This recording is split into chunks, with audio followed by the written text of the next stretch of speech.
প্রিয় পরীক্ষার্থী বন্ধুরা, তোমরা নিশ্চয়ই অনেক ভালো আছো। তো সামনে তোমাদের যেহেতু ইন্টারমিডিয়েট পরীক্ষা, তো তোমরা একটু টেনশনে আছো হয়তো, কিন্তু এটা তোমাদের জীবনের প্রথম পরীক্ষা নয়। তো তোমরা অনেক পরীক্ষা দিয়েছো, তো টেনশনের কিছু নাই। তো আমি আজকে তোমাদেরকে যে বিষয় নিয়ে একটু কথা বলতে এসেছি, সেটা হচ্ছে ইন্টারমিডিয়েট সবচেয়ে আনন্দদায়ক যে বিষয়, তা হচ্ছে গণিত। তো এই গণিত বিষয়ের সামনে যে পরীক্ষা, সেই পরীক্ষা কেন্দ্রিক আমরা আজকে আলোচনা করব। সেই পরীক্ষার মধ্যে আমরা টোটাল যে দুটো ভাগ আছে পরীক্ষার, গণিত পরীক্ষার, যে এ বিভাগ আর হচ্ছে বি বিভাগ। তো সেটার ভিতরে পাঁচটি অধ্যায় আছে প্রথম পত্রের মধ্যে। তো আমরা সেই 5টি অধ্যায় প্রথম আওয়ার্ডে আমরা বলবো, এবং পরের 5টি অধ্যায়কে আমরা দ্বিতীয় আওয়ার্ডে বলবো।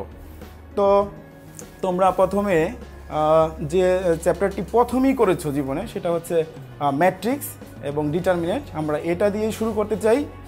তো নিশ্চয়ই তোমরা ম্যাট্রিক্স এবং ডিটারমিনেন্টকে অনেক আকর্ষণীয় বিষয় মনে করো, এবং এখান থেকে যেহেতু প্রশ্ন আসে, তো এইটা দিয়ে আমরা প্রথমে স্টার্ট করি। ওকে,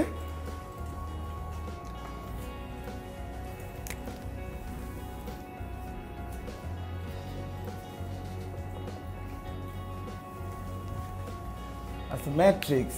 তো ম্যাট্রিক্স অনেক ইম্পর্টেন্ট একটা জিনিস, এবং এইটা দিয়ে অনেক গুরুত্বপূর্ণ কাজ হয়েছে পৃথিবীতে।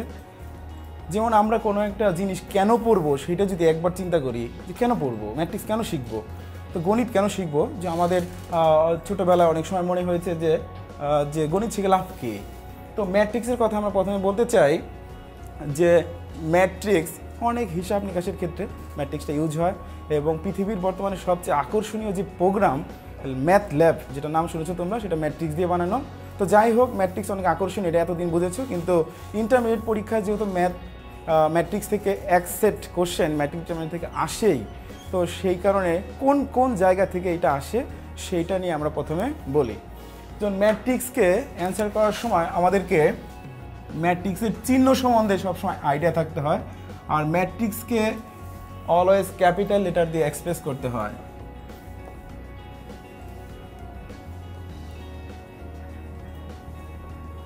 ওয়ান টু থ্রি ফোর, এবং একটি আমি 2x2 অর্ডারের একটি ম্যাট্রিক্স লিখলাম। তো 2x2 অর্ডারের ম্যাট্রিক্স, 3x3 অর্ডারের ম্যাট্রিক্স, যেটাই লেখো না কেন, এই সিম্বলটা হচ্ছে এখানে ইম্পর্টেন্ট। তো সিম্বলটাকে আরও বিভিন্নভাবে দেওয়া যায়, এইভাবে দেওয়া যায়, এবং ডাবল বার হিসাবেই ব্যবহার করা যায়। এই 3টা সাইনের যে কোনো একটা যদি আমরা না দিই, তাহলে আমাদের ভুল হয়ে যাবে। তো এই সাইন খুবই ইম্পর্টেন্ট। যেমন এই ম্যাট্রিক্স লিখতে যেয়ে আমরা অনেক সময় তাড়াহুড়া করে এরকম দাগ দিয়ে ফেলি। এই দাগ দিলেই আমার অনেক কষ্টের যে অঙ্কটা অনেক কষ্ট করে করলাম, সেটা পুরোটা জিরো হয়ে যাবে। এই ভুলটা যেন আমরা না করি। তো এখন আসি, ম্যাট্রিক্স থেকে কোন ধরনের কোশ্চেন সবসময় বেশি আসে। সেইটা হলো ম্যাট্রিক্সের মাল্টিপ্লিকেশন 1 নাম্বার, এবং ম্যাট্রিক্সের ইনভার্স ম্যাট্রিক্স। এটা হচ্ছে সব থেকে কমন কোশ্চেন, যেটা গতবার ইন্টারমিডিয়েট পরীক্ষা আসছে এবং এবারও আসবে বলে ধারণা। আমরা যত কোশ্চেন সারা বাংলাদেশে দেখলাম, প্রায় ম্যাক্সিমাম কলেজের প্রশ্নতেই, মানে নির্বাচনী পরীক্ষার প্রশ্নতে ইনভার্স ম্যাট্রিক্স এসেছে। তো ইনভার্স ম্যাট্রিক্স করার সময় ছাত্ররা সবাই পারে, শিক্ষার্থীরা, কিন্তু যে জায়গাটাতে ভুল করে সেইটা আমরা শুধু ঠিক করতে চাই। আজকে তো পুরা সব কিছু আলোচনা করা সম্ভব না, কিন্তু ভুলটা কোথায় হয় সেইটা যদি আমরা বুঝতে পারি, তাহলে আমাদের যে অঙ্কটা করলাম সেটা আর কাটা যাওয়ার প্রবাবিলিটি 0 হয়ে যায়। যেমন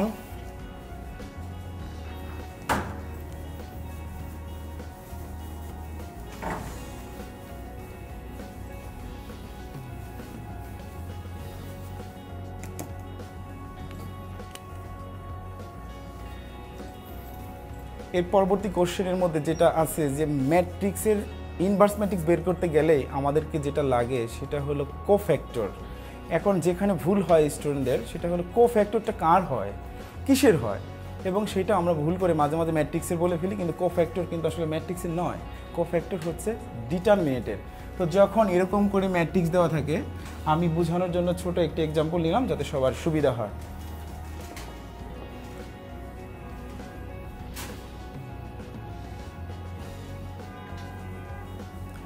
তো প্রথমে আমরা বলি এ এর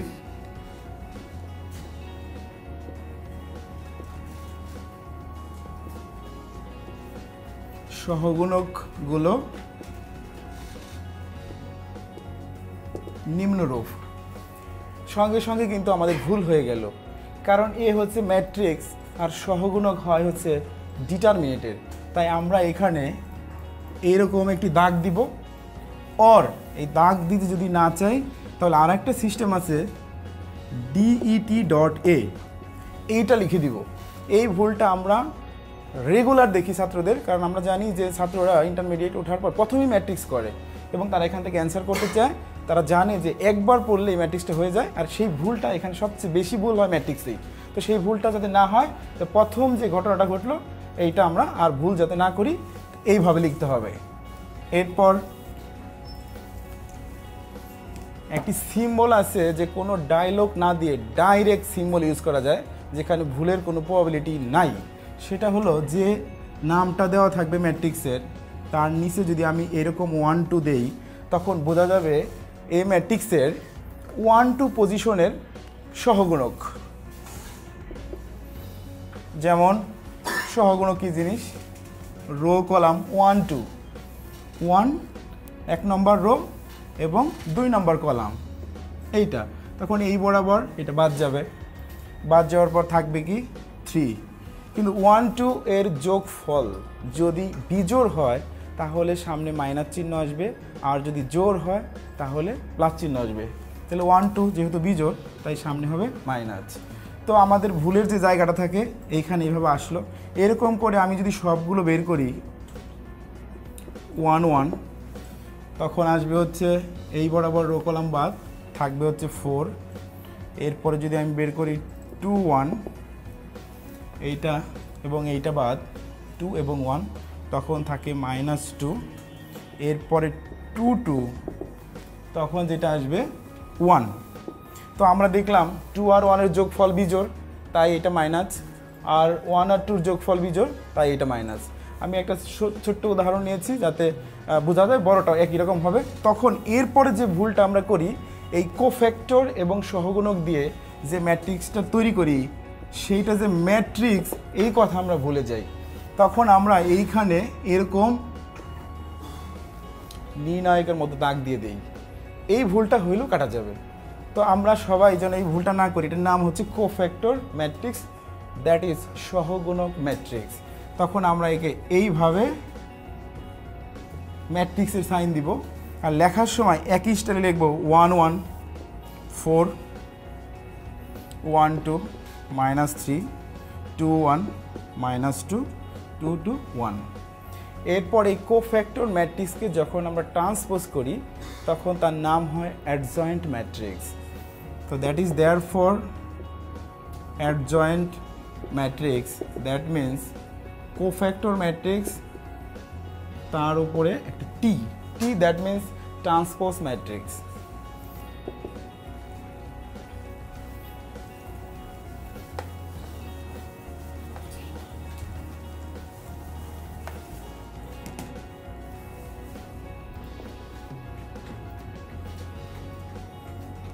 -4 -2 -3 1 এর উপর একটা টি।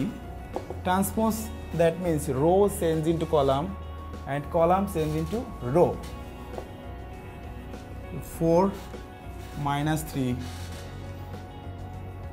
-2 1, 1 number row 1 number column, 2 number row 2 number column, that is adjoint matrix.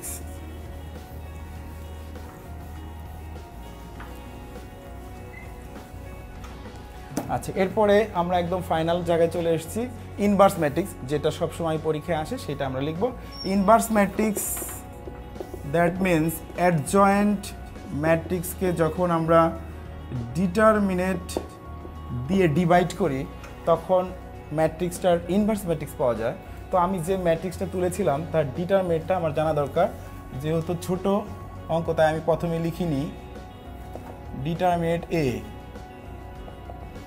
যেখানে ছিল 1 2 3 4, এর ডিটারমিনেট এটা হবে 1 3 2 4, এইদিকে মাল্টিপ্লিকেশন 4 -6 -2। তো আর একটা কথা বলে নেই যে ডিটারমিনেট যদি 0 হয়ে যায় তাহলে ইনভার্স ম্যাট্রিক্স নট এক্সিস্ট, মানে does not exist, inverse matrix exist করে না। তো যেহেতু এইখানে ডিটারমিনেন্ট 0 হয় নাই, তাহলে ইনভার্স ম্যাট্রিক্স এক্সিস্ট করে। তো আমরা যেহেতু আজকে লাইন বাই লাইন অঙ্ক করার জন্য আমরা চেষ্টা করছি কোথায় কোথায় ভুল হয় সেটা জানার জন্য তোমাদেরকে সাহায্য করছি। তো সেই ভুলটা জানার জন্য আমরা একদম স্টেপ বাই স্টেপ যাচ্ছি না, কোথায় কোথায় ভুল হয়। এরপর ডিটারমিনেন্ট এ এর ভ্যালুটা আমি লিখবো -2, আর অ্যাডজয়েন্টের ভ্যালুটা তো এখানে বের করা আছে 4 -3 -2 1। এখন আমরা ইচ্ছা করলে এই -1/2 এইটা ভিতরে মাল্টিপ্লাই করে দিতে পারি, আদারওয়াইজ এরকমও রাখতে পারি, এরকম অ্যান্সার দেওয়া যায়, তাতেও কোনো অসুবিধা নেই। অর এটাকে আমরা ভিতরে পাঠিয়ে দিতে পারি, দ্যাট ইজ -2 1 3/2 -1/2। আর দিস ইজ দ্য ইনভার্স ম্যাট্রিক্সের কীভাবে করতে হয় তার একটি প্রসেস আমরা দেখলাম। এরপর এটা যদি আমি 3/3 অর্ডারের নেই, সেইটাও আমাদের একই সিস্টেমে করব। তো সো দ্যাট অবশ্যই স্টুডেন্টরা বুঝতে পেরেছ।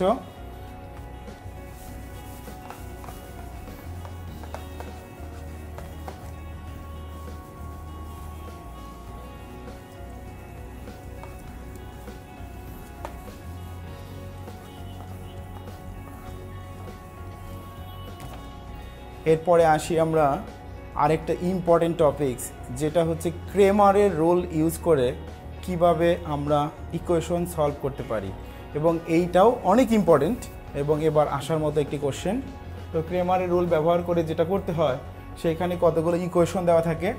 তো আমরা ইচ্ছা মতো অথবা একটি এক্সাম্পল আমরা বই থেকে নিতে পারি কিভাবে ক্রেমারের রোল ব্যবহার করে আমরা করি।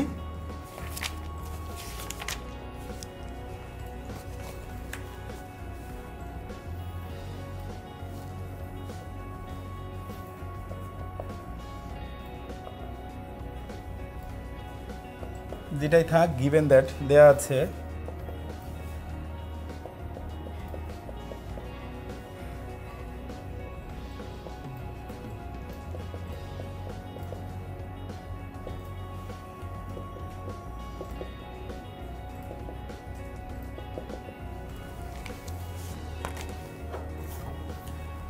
যেহেতু এই টাইপের অঙ্ক অনেক আসে, তো এইটা কিভাবে স্টার্ট করতে হয়।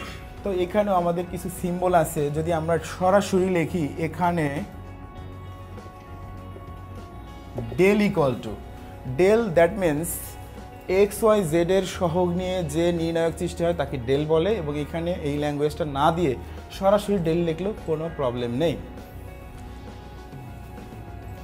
2 3 5 1 2 4 -2 2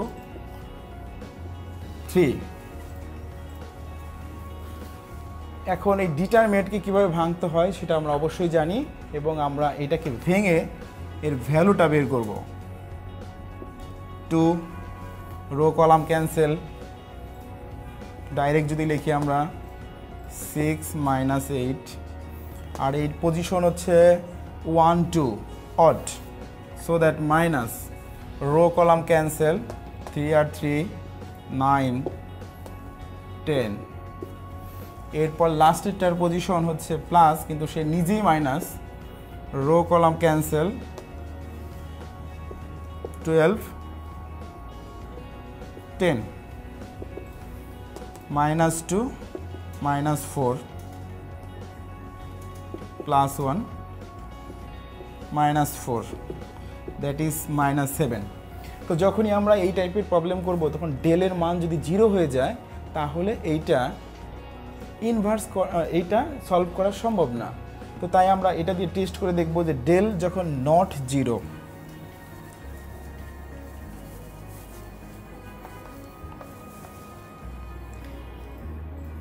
যেহেতু ডেল নট ইকুয়াল টু 0, তাই সমাধান সম্ভব। এর পরবর্তী স্টেপ, একে একে আমরা বের করব del x, therefore del x, that means x এর যে সহগগুলো ছিল সেটা বাদ দিয়ে বাকিগুলো লিখতে হবে।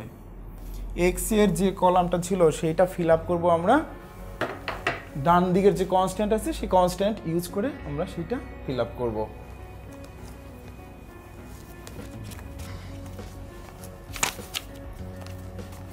ডান দিকে কনস্ট্যান্ট ছিল 10,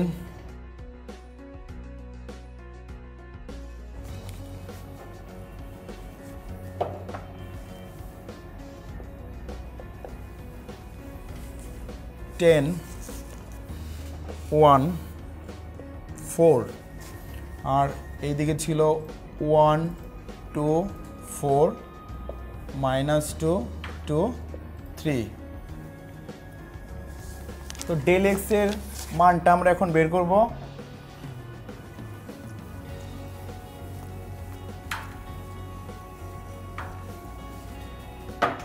ভ্যালু বের করার সিস্টেম আমাদের সব সেম, একই রকমভাবে ডেল এক্সটা বের করে 10 রো কলাম ক্যান্সেল, 6 -8 এর পজিশন -1 রো কলাম ক্যান্সেল, 3 -8 -2 4 -8 -20 +5 +8 -7। তো আমরা দেখলাম ডেল এক্স এর মান আসলো -7। একইভাবে আমরা ডেল ওয়াই ডেল জেড বের করব এবং এগুলোর নিয়ম আমরা জানি। এরপরে দেয়ারফর দিয়ে x equal to del x by del. অনেক সময় আমরা দেখি যে স্টুডেন্টরা হঠাৎ করে ডেল বাই ডেল এক্স লিখে ফেলে, তো সো দ্যাট এই ভুলটা আমাদের হবে না।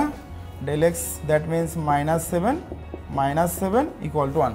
সিমিলারলি আমরা একইভাবে ওয়াই এবং জেড বের করব। তো সাধারণত আমরা দেখলাম যে ম্যাট্রিক্স এবং ডিটারমিনেন্ট থেকে যে অঙ্কটা সবচেয়ে বেশি বার আসে, যদিও ম্যাথমেটিক্সে গত বছরই প্রথম ক্রিয়েটিভ সিস্টেমে পরীক্ষা হয়েছে, তো আমরা জানি যে আমাদের টিচাররা এবং স্টুডেন্টরা সবাই বিগত বছরগুলোর কোশ্চেনগুলো ফলো করে। তো সো দ্যাট তোমরা যেহেতু গতবারের কোশ্চেনগুলো দেখবা, বোর্ডের কোশ্চেন, তো সেখান থেকে প্রায়ই দেখবা যে এই টাইপের কোশ্চেনই বেশি আসে। আরও যে সমস্ত জায়গা আছে ভুল হওয়ার মতো তেমন জায়গা এখানে নাই। তো সব স্টুডেন্টই ম্যাট্রিক্স ডিটারমিনেন্টকে ভালোবাসে এবং তারা এটা করতে চায় এবং তোমরা অবশ্যই করবা। কিন্তু বাংলাদেশে সবচেয়ে ভুলের রেট ম্যাট্রিক্সের সবচেয়ে বেশি, এবং সেই ভুলগুলো কোথায় কোথায় হয় সেটা আমরা একটু দেখাই দিলাম। এই সিম্বলেই সবচেয়ে বেশি ভুল হয়, এই সিম্বলটা যেন ভুল না করো। এটাই ম্যাট্রিক্স ডিটারমিনেন্ট।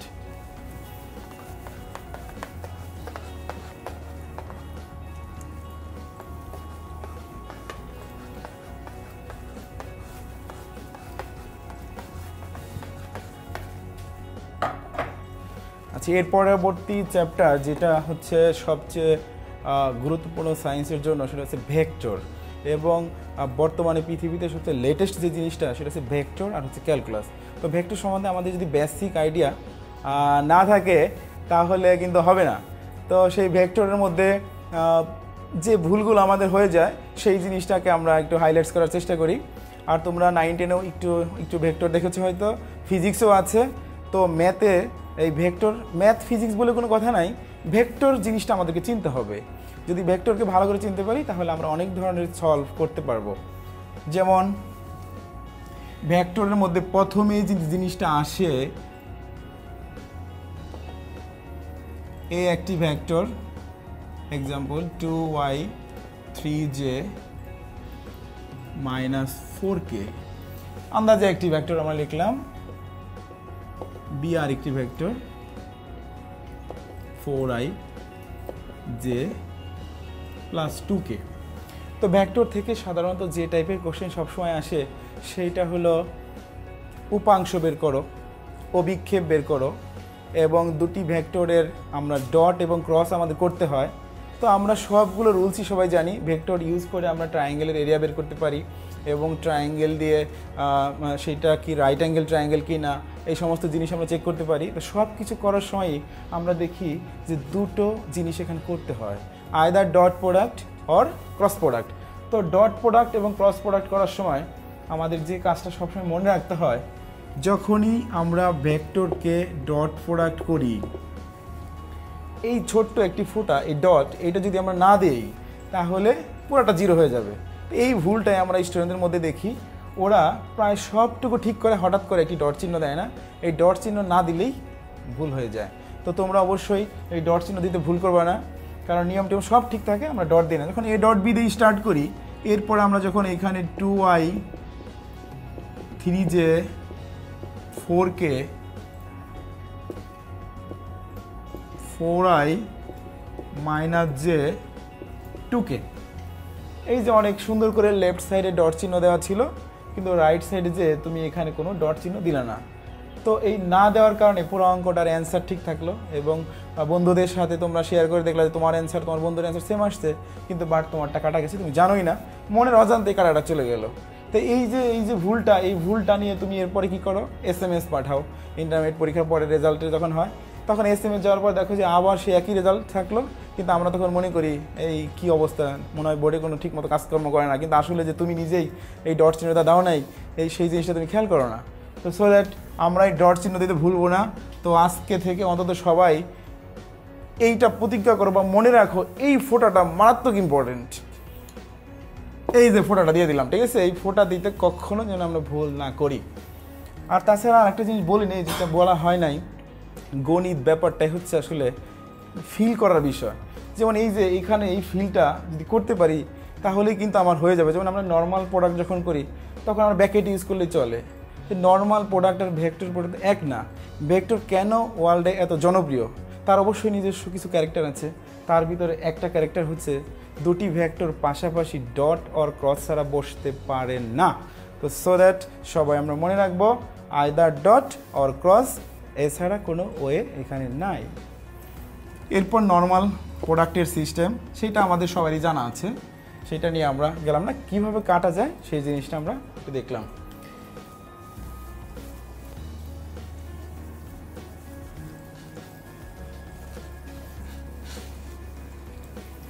এরপর আসো যে ভেক্টরের আরেকটা জনপ্রিয় কোশ্চেন। আমার ধারণা এই বছর ইন্টারমিডিয়েট পরীক্ষায় এই কোশ্চেনটা মনে হয় আসতে পারে। যেমন একটি ভেক্টর তার অক্ষদ্বয়ের সাথে কি কি কোণ সৃষ্টি করে, এটা খুবই ইম্পর্টেন্ট কোশ্চেন এবছরের জন্য। তো লেট আমি একটি ভেক্টর লিখলাম 2i - j + 2k ইচ্ছা মতো। তো এখন এটা যেহেতু 3 ডাইমেনশনে আছে, এক্স অক্ষ, ওয়াই অক্ষ এবং জেড অক্ষ আছে, তো 3 অক্ষের সাথে কি কি কোণ সৃষ্টি করে এই অঙ্কটা খুবই ইম্পর্টেন্ট। এবং এইটা তুমি কিভাবে প্রসেস করবা একদম স্টার্টিং থেকে এন্ডিং পর্যন্ত এটা দেখে নাও।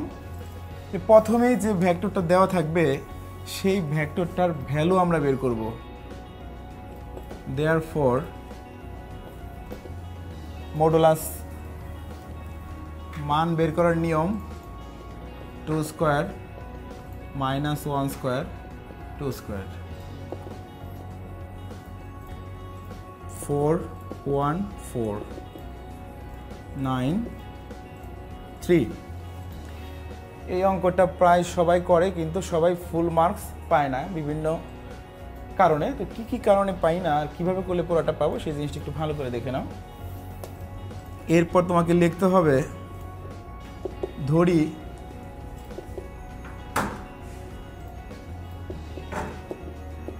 এই ভেক্টরটি এক্স ওয়াই জেড অক্ষের সাথে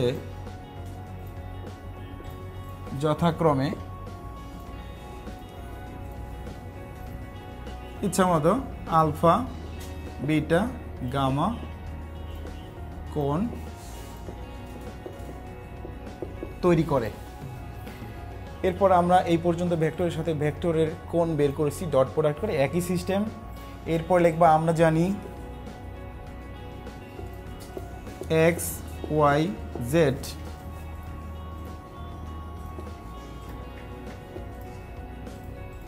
অক্ষ বরাবর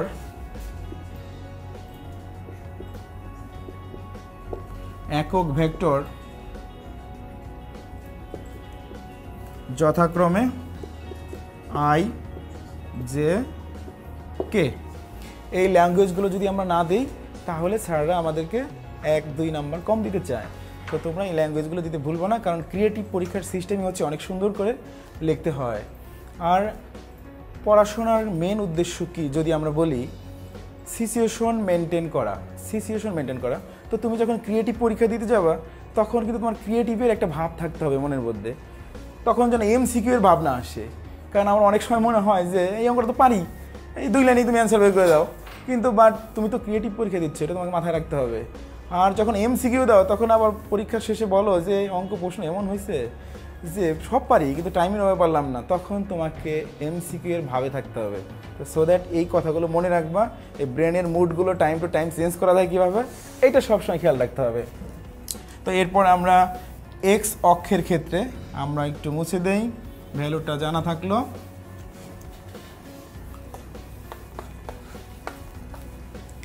এইভাবে লিখবা এক্স অক্ষের ক্ষেত্রে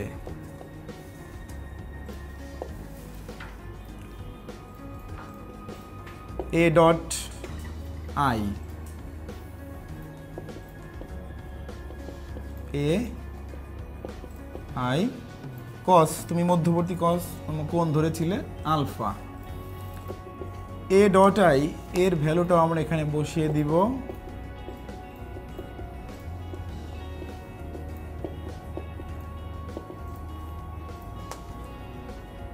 3 1 cos alpha, I dot I1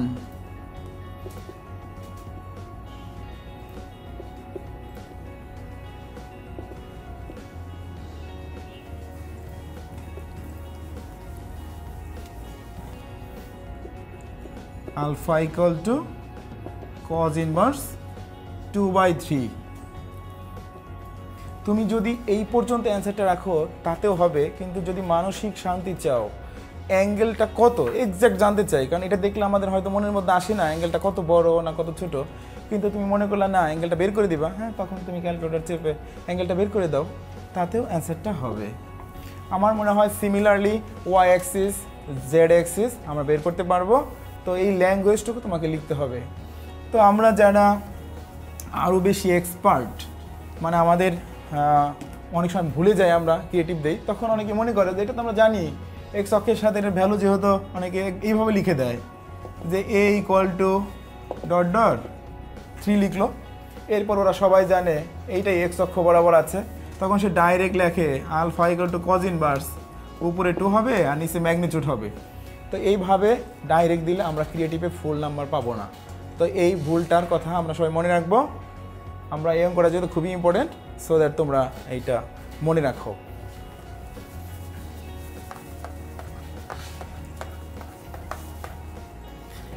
এরপর আরও একটা ইম্পর্টেন্ট কোশ্চেন ভেক্টর থেকে আছে, উপাংশ বের করো এবং অভিক্ষেপ বের করো। তো উপাংশ যখন আমরা বের করি, উপাংশ আর অভিক্ষেপের মধ্যে আমাদের একটা ডিফারেন্স হয়ে যায়। যেমন ধরো উপাংশ মানে ভেক্টর, উপাংশ মানে কোনো কিছুর অংশ, আর অভিক্ষেপ মানে হচ্ছে দৈর্ঘ্য। দৈর্ঘ্য তো ভেক্টর না, স্কেলার। তো এই ডিফারেন্সটা মনে রাখতে হবে। আর একটা জিনিস এইভাবে তুমি মনে রাখতে পারো, যখন আমরা প্রশ্নের মধ্যে এরকম দুটি ভেক্টর দেওয়া থাকে তখন লেখা থাকে এ ভেক্টরের উপর বি ভেক্টরের অভিক্ষেপ বের করো। তাহলে এ ভেক্টরের উপর এ এর উপর বি এর অভিক্ষেপ নির্ণয় করো। তো তোমরা এই ব্যাপারে অনেক ফর্মুলা তোমরা শিখেছো, কিন্তু সেই ফর্মুলাগুলো তোমাদের ভুলে যাও তুমি।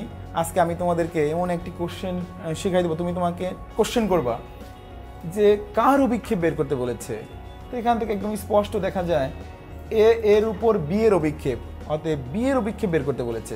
তো সো দ্যাট আমরা ডাইরেক্ট লিখবো যার অভিক্ষেপ তার কস থিটা। তুমি আজকে থেকে মনে রাখো যার অভিক্ষেপ তার কস থিটা। তো সরাসরি আমরা লিখলাম অ্যান্সারটা হবে অভিক্ষেপটা কার, বি এর, so that B cos theta. Clear? আচ্ছা, একই রকমভাবে যখন এটাকে উপাংশ বের করতে বলবে, উপাংশ মানে তো এ বরাবর উপাংশ বের করো, তার মানে যার বরাবর তার একক ভেক্টর লাগাই দিতে হবে।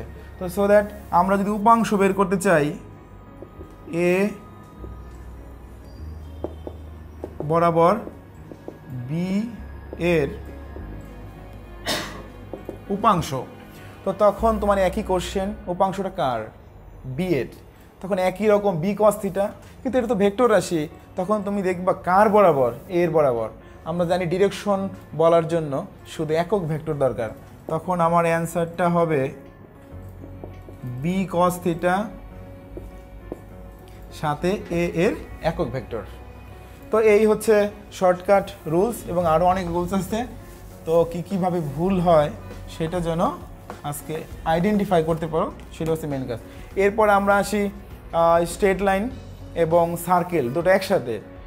কারণ হচ্ছে তোমার গত বছর ঢাকা বোর্ডে দেখা গেছে স্ট্রেট লাইন এবং সার্কেল থেকে 2 সেট প্রশ্ন আসছে। তো স্যাররা যখন প্রশ্ন করে তখন স্যাররাও কিন্তু আগের বছরের কোশ্চেনগুলো ফলো করে।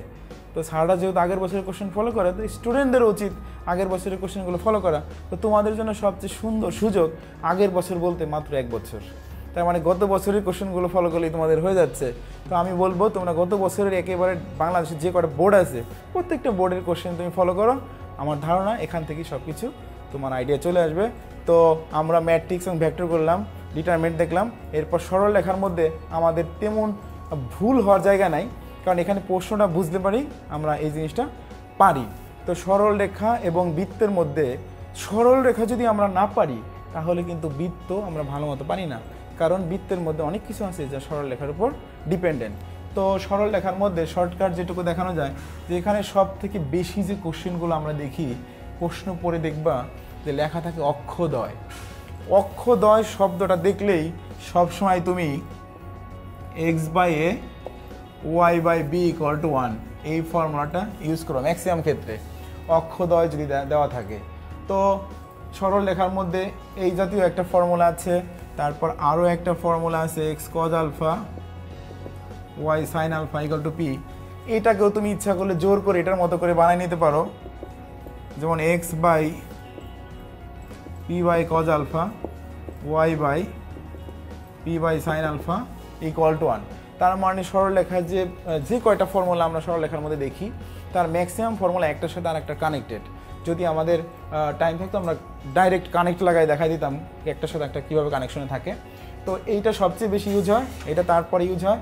এরপরে সবগুলো সরলরেখাকে আমরা y = mx + c এটার সাথে কম্পেয়ার করতে পারি, কারণ এটা অ্যান্সার বের করার পরে সবগুলো এটার মতোই হয়ে যাবে। তো যাই হোক, সরলরেখা থেকে আমরা বেশি আলোচনা করতে পারলাম না বলা যায়, কারণ টাইমে হবে, কিন্তু সরলরেখা খুবই ইম্পর্টেন্ট।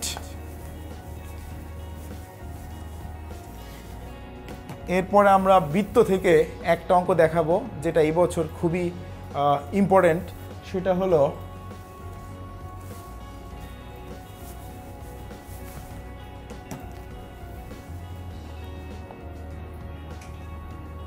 সার্কেল। তো সার্কেলের যত অঙ্ক এ পর্যন্ত পরীক্ষা আসছে তার ম্যাক্সিমাম অঙ্কের লাস্টে লেখা থাকে বৃত্তটির সমীকরণ নির্ণয় করো।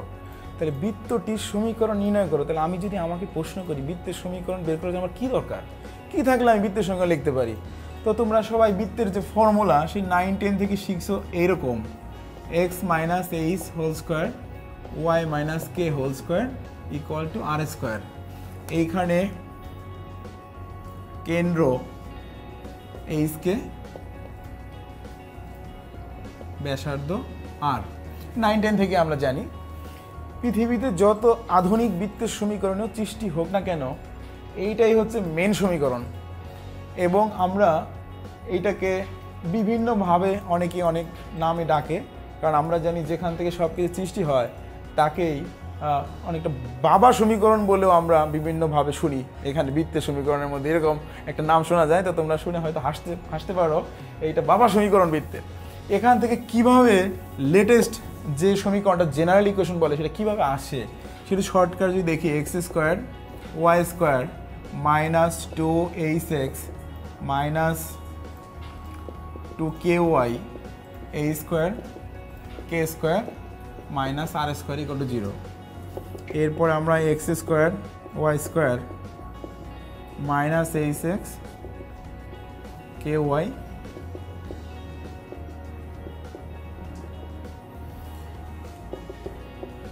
x² y² 2gx 2fy c = 0। যেখানে g equal to minus h, that is h equal to minus g, f equal to minus k,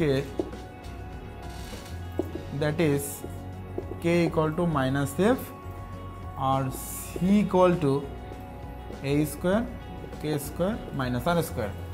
তো এইটাকে বৃত্তের সাধারণ সমীকরণ বলে। এই সাধারণ সমীকরণটাই সবচেয়ে বেশি এখন চলে, কিন্তু এটা আসলো কোথা থেকে? এখান থেকে, এই বাবার কাছ থেকে। তো সো দ্যাট এইটার কথা আমরা মনে রাখবো। আর এইখানে যে সেন্টার এইচকে, এইখানেও সেন্টার হচ্ছে মাইনাস জি মাইনাস এফ, আমরা লিখি সেটা আসলো কোথা থেকে? এইচকের কাছ থেকে আসলো, centre minus G minus F, এরপরে এবং ব্যাসার্ধ root over G square F square minus C. তো এই G square F square minus C তিনটার ভ্যালু যদি তুমি এখন এখানে বসাইলে দেখবে আর চলে আসছে। তার মানে কি? সেই আর যেখানে ছিলাম আমরা সেখানেই আছি, তো ওইটার কাছে আমাকে যেতে হচ্ছে। তো বৃত্তের এই দুইটা সমীকরণ।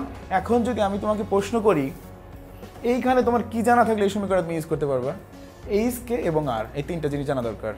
সিমিলারলি যখন এই সমীকরণটা তুমি ইউজ করো, তখন যদি তোমাকে বলা হয় কি জানা দরকার, তুমি বলবা জিএফসি। তার মানে ওখানেও তিনটা, এখানেও তিনটা।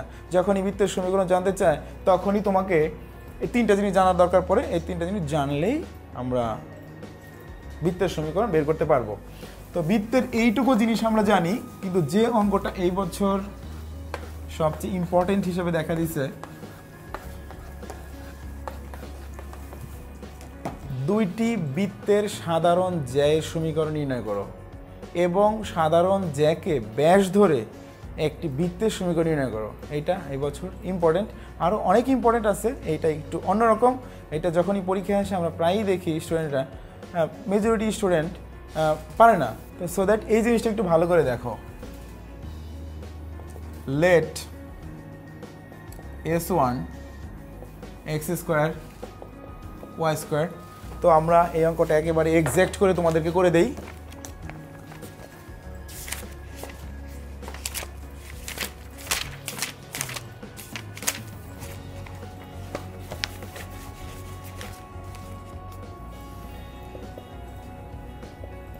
twice x thrice y 1 equal to 0,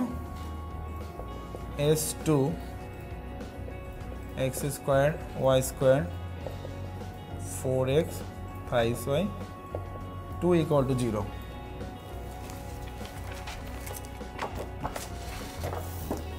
আচ্ছা, এই দুটি বৃত্তের সাধারণ জ্যায়ের সমীকরণ নির্ণয় করো। এর পরবর্তী কোশ্চেন সাধারণ জ্যাকে ব্যাস ধরে অঙ্কিত বৃত্তের সমীকরণ। তো এখন এই জিনিসগুলো কি আসলে? তো আমরা দুটো বৃত্ত ড্র করি।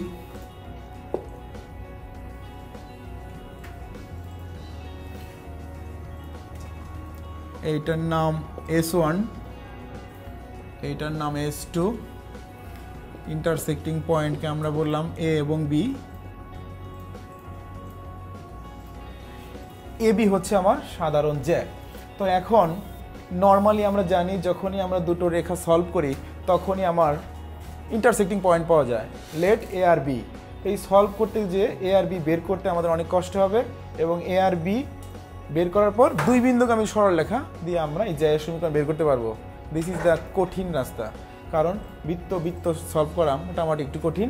তো সো দ্যাট আমরা আরও সহজভাবে কীভাবে করা যায়, বিন্দু বের করার কোনো দরকার নেই, কারণ আমরা সলভ করতে যে প্রথমে আমরা মাইনাস করি। তাহলে আমি যদি 1 - 2 করি, তখনই দেখা যায়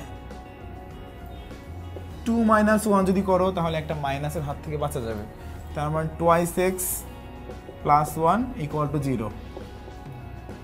সলভ করতে যে প্রথমে যখন মাইনাস করলাম তখনই দেখলাম একটা সরলরেখা চলে আসছে। তাহলে দুই বৃত্তের মধ্যে একটি মাত্রই সরলরেখা আছে, যেটা AB। আর সলভ করার দরকার নাই, বিন্দু বের করার দরকার নাই, এইটাই হচ্ছে সাধারণ জ্যা। তাহলে আমরা সরাসরি একটা ফর্মুলা বলতে পারি, অর্থাৎ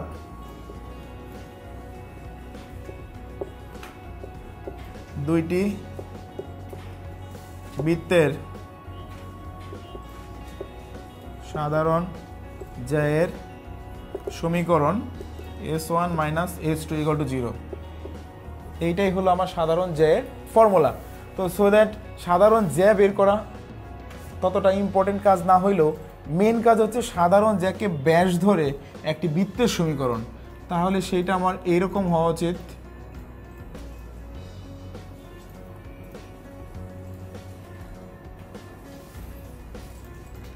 এইটা হচ্ছে আমার অ্যান্সার বৃত্ত। তো এখন যে অ্যান্সারটা আমাকে বের করতে বলছে তার ব্যাস হচ্ছে এবি। আমরা সবাই জানি সেন্টার থাকে হচ্ছে তোমার ব্যাসের মধ্যে। এই লজিকটা মনে থাকলেই এই জিনিসটা আমাদের হয়ে যাবে।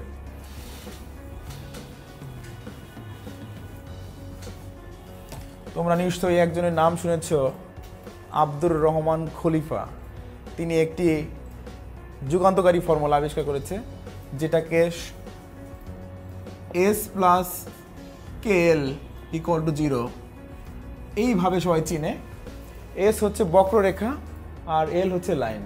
তার মানে এমন একটি বক্ররেখার সমীকরণ যা একটি বক্ররেখা একটি সরল রেখার ছেদবিন্দু দিয়ে যায়। তাহলে আমরা অবশ্যই বুঝতে পারি S1 একটি বক্ররেখা আর AB একটি সরল রেখা, তার ছেদবিন্দুগামী বৃত্তই তো আমার অ্যান্সার বৃত্ত।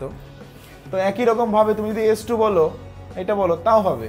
তো আমরা কি করব, যে বৃত্তর চেহারা সুন্দর ওই বৃত্ত নিয়ে কাজ করব। চেহারা সুন্দর দ্যাট মিনস যেটার ভিতরে সবগুলো জিনিস খুবই সুন্দর মতো আছে, ছোট যেমন 4x আর 2x, যদিও এখানে তেমন ডিফারেন্স নাই, যে কোনো একটা নিয়ে কাজ করলেই হয়ে গেল। তো আমরা এখন সরাসরি লিখি, ধরি নির্ণেয় বৃত্তের সমীকরণ, অথবা এই ডায়লগ বাদ দিয়ে যদি লেখো 1 নং বৃত্ত ও 3 নং রেখার ছেদবিন্দুগামী বৃত্তের সমীকরণ। তো আমরা এস প্লাস কে এল এর কথা মনে রাখবো, x square y square twice x thrice y plus 1 k into l, l মানে এইটা, twice x plus 1 equal to 0। আচ্ছা, এটা একটি বৃত্তের সমীকরণ। বৃত্তের সমীকরণ চেনার উপায় হচ্ছে এক্স স্কোয়ার ওয়াই স্কোয়ার সহগ সমান, এরপরে এখানে এক্স ওয়াই একসাথে মাল্টিপ্লিকেশন আকারে থাকতে পারবে না। তো সো দ্যাট এইটা নিয়েই আমরা বৃত্তের সঙ্গে এখান থেকে আমরা কেন্দ্র বের করতে পারবো। X square y square 2 into 1 plus k into x 3y k plus 1। আচ্ছা, এখান থেকে কেন্দ্রের স্থানাঙ্ক আমরা সরাসরি বের করতে পারি।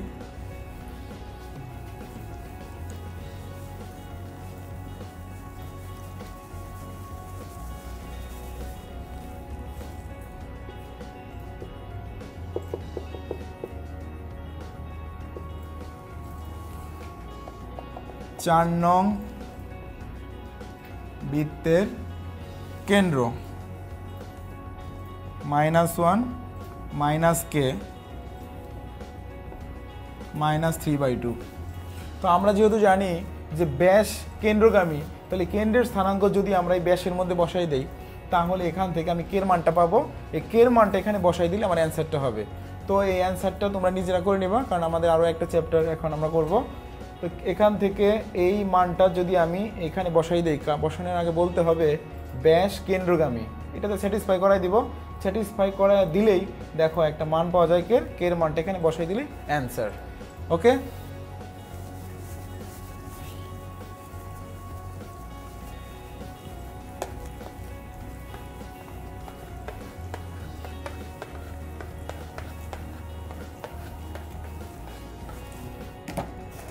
আচ্ছা, এরপরে আমরা চলে যাই বিন্যাস সমাবেশ। তো এইটা আসে না এরকম কোনো পরীক্ষা নাই বললেই চলে। তো আমরা যারা বিভিন্ন ধরনের প্রতিযোগিতামূলক পরীক্ষায় যাই, অলিম্পিয়াড, সেখানেও দেখি আমরা বিন্যাস সমাবেশ আসে।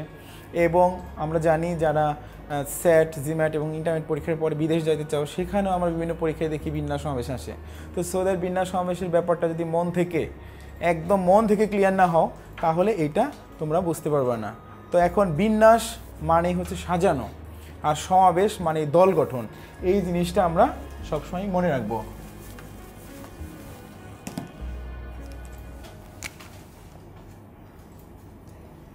বিন্যাস ও সমাবেশ। তো আসো প্রথমে বিন্যাস শুনলেই আমরা বুঝি সাজানো, আর সমাবেশ মানে যেহেতু দল গঠন করা, তাহলে প্রথমে বিন্যাস এবং সমাবেশের মেন পার্থক্যটা কি? মেন পার্থক্য হচ্ছে যখন আমরা ধরো যে দুইজন বন্ধু মিলে আমরা ব্যাডমিন্টন খেলছি, তো ব্যাডমিন্টন খেলার সময় একজন সামনে একজন পিছনে খেলে, তো একজন সামনে একজন পিছনে একটা সিস্টেম, যখন সামনের জন পিছনে পিছনের জন সামনে আসে তখন কিন্তু আরেকটা সিস্টেম। তো সো দ্যাট এটা হচ্ছে বিন্যাস।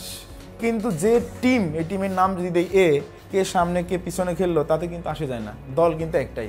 তাহলে আমার বিন্যাস সমাবেশের মূল পার্থক্যটা কোথায়? মূল পার্থক্য কিন্তু বিন্যাস অর্ডার মেনটেন করে, দ্যাট ইজ ক্রম মেনটেন করে, কিন্তু বাট সমাবেশ ক্রম মেনটেন করে না।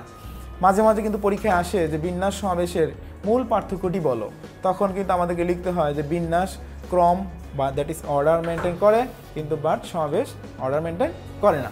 এই হচ্ছে একটা মেন পার্থক্য।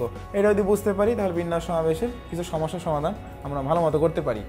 এরপরে আসো সমাবেশ থেকে আরও যে প্রশ্নটা এবার বেশি আসে, তোমরা সবাই জানো এই অঙ্কটা অনেক জায়গায় আসছে,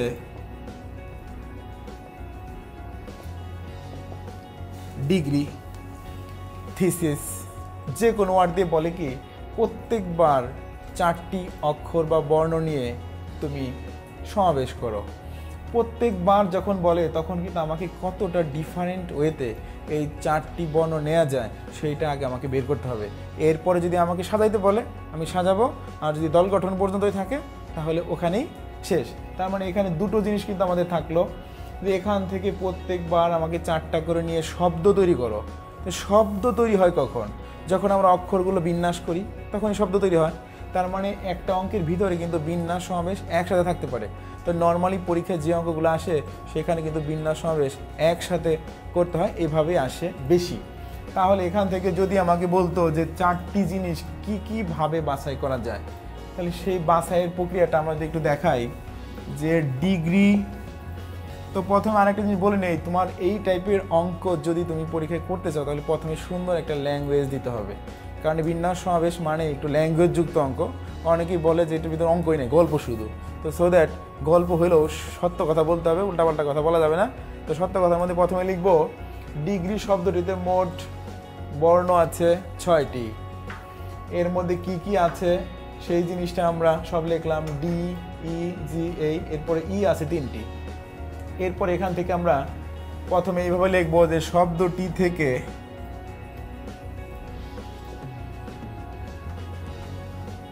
প্রত্যেকবার 4টি বর্ণ বাছাই করার সম্ভাব্য উপায়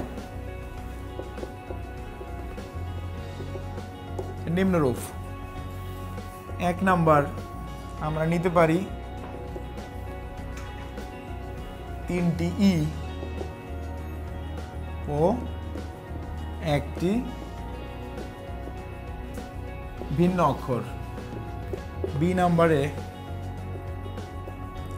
2টি ই ও 2টি ভিন্ন অক্ষর। সি নাম্বারে 4টি ভিন্ন অক্ষর। তো এই যে বাছাই প্রক্রিয়া, তো এইখানে এই অঙ্কটার ক্ষেত্রে আমরা মাঝে মাঝে ভুল করি, যে আমরা এই যে বাছাই করলাম, এখন দেখো 3টা ই 1টি ভিন্ন ভিন্ন, তাহলে আমাকে জানতে হবে যে এখানে কয়টা ভিন্ন ভিন্ন অক্ষর আছে। 3টা ই বাদ দিলে বাকি থাকে আরো 3টা, তাহলে আমি এ উপায়ে এর জন্য কতভাবে বাছাই করতে পারি।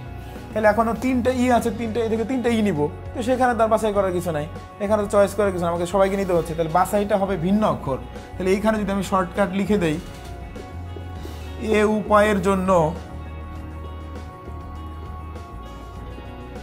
বাছাই সংখ্যা, তাহলে আমাকে 3টা থেকে 1টা, তাহলে আমি শুধু এইভাবে লিখবো 3টা থেকে 1টা, কারণ আমার 3টা ই থেকে 3টা ই এখানে বাছাই করার কিছু নাই, তো এটা লেখারও কিছু নাই। তাহলে আমাকে লিখতে হবে 3টা ভিন্ন অক্ষর থেকে 1টা।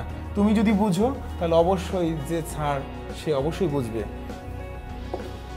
তাহলে এখান থেকে আমরা এটা নিলাম। একই রকমভাবে বি উপায়ের জন্য বাছাই সংখ্যা, এখন দেখো দুইটাই সেখানেও বাছাই করার কিছু নাই, কারণ ই তো তিনটা একই রকম, ওই তিনটা থেকে যে কোনো দুইটা আমরা নিয়ে নিব। তাহলে আমাকে বাছাই করতে হবে ভিন্ন ভিন্ন তিনটা থেকে দুটো, সেখানে নেব 3C2। এরপরে আসো এখানে টোটাল ডিফারেন্ট লেটার কয়টা আছে, তার মানে আমার আছে ডি, জি, আর আরেকটা ই, চারটা। তো চারটা থেকে আমি নিব কয়টা, চারটাই নিব। তাহলে সো দ্যাট 4C4, এখানে আসলো 3, এইটাও 3, এখানে 1, তাহলে মোট হলো তোমার 7টা। তো এখন এই যে এখান থেকে আমরা কি করলাম, এগুলো হচ্ছে শুধু বাছাই করলাম। কিন্তু যদি কখনো শব্দ গঠন করতে বলে তখন কিন্তু বিন্যাসের কথা ডাইরেক্ট বলা নাই, কিন্তু বাট আমরা জানি যে শব্দ গঠন মানেই হচ্ছে বিন্যাস। তখন কিন্তু তোমাকে এখান থেকে বাছাই করতে হবে, বাছাই করা জিনিসকে বা সাজাইতে হবে। তখন এই জিনিসটাকে আমরা এইভাবে লিখবো সবসময় যে এ উপায়ের জন্য ডাইরেক্ট লিখবো শব্দ সংখ্যা, কারণ এখানে নিচি তিনটা, মানে 3 ভাবে বাছাই করা যায়, কিন্তু আমরা বাছাই করছি কয়টা, বাছাই করছি হচ্ছে আমরা 4টা। তাহলে সেই 4টা ফ্যাক্টোরিয়াল, কিন্তু 4টার মধ্যে 3টা তো একই রকম ছিল, তাই 3 ফ্যাক্টোরিয়াল দিয়ে ভাগ, এরকম করে বাকিগুলো আমরা করব। তার মানে মেন কাজটা কি, যখনই তোমাকে শব্দ গঠন করতে বলবে তখনই কিন্তু তোমাকে বিন্যাস করতে হবে, আর যখন শুধু বাছাই করতে বলবে তখন তোমাকে সমাবেশ করতে হবে, দ্যাট ইজ দল গঠন, টিম গঠন, এই সেই যখন করে তখনই সমাবেশ, আর যখন সাজাইতে বলে তখনই বিন্যাস। তো যাই হোক,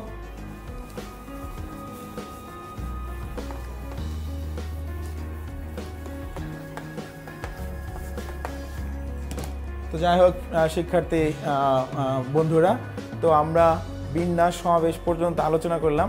তো আজকে আসলে আলোচনা করে অঙ্ক শেখানোর কিছু নাই, তো আমরা একটু বলি যে তোমরা কি ভাবে এই জিনিসটাকে ডিভাইড করলে সবচেয়ে ভালো হয়। যেমন তোমরা ম্যাট্রিক্স ডিটারমিনেন্ট থেকে এক সেট অ্যান্সার করবাই, এটা সবাই করে, তোমরাও করবা। এরপরে ভেক্টর, এটা যত দরকার সেটাকে এক সেট প্রশ্ন একসাথে আসতেও পারে, নাও পারে। সরল রেখা এবং বৃত্ত, সেখান থেকে কিন্তু মিনিমাম এক সেট, ম্যাক্সিমাম 2 সেটও আসতে পারে। তবে আমার ধারণা এবার 2 সেট না আসার সম্ভাবনা বেশি, কারণ গতবার যেহেতু আসছে। তো যাই হোক, এখান থেকে আমরা যেভাবে টার্গেট নিব, যদি আমরা 3 সেট অ্যান্সার করার চিন্তা করি তাহলে এক ধরনের, আর যদি 2 সেট অ্যান্সার করার চিন্তা করি তাহলে আরেক ধরনের। তো ম্যাট্রিক্স ডিটারমিনেন্টকে তোমরা সঙ্গে রাখো, এবং এটার কথা যেন আমরা ভুলে না যাই। এটার কথা যে ভুলের কথা বললাম সেই জিনিসটা খেয়াল রাখলেই ম্যাট্রিক্স ডিটারমিনেন্ট এক সেট 100% শিওর। আর সরল রেখা বৃত্ত যদি ভালো করে বুঝো তাহলে তো এখান থেকে আমরা এক সেট পাচ্ছি। আর যদি বলো না এখান থেকে 3 সেট করবো, তাহলে তো অবশ্যই তোমাকে বিন্যাস সমাবেশ প্লাস ভেক্টর এই জিনিসটা সবই ভালো করে পড়তে হবে। তবে সবার জন্য আপাতত এখানেই আমরা শেষ করছি। এর পরবর্তী পর্যায়ে পরবর্তী যে 5টা অধ্যায় আছে সেটা নিয়ে আমরা আরও ডিটেলস এবং আরও ভালো মতো আমরা বলবো। তো ঠিক আছে, থ্যাংক ইউ সবাইকে।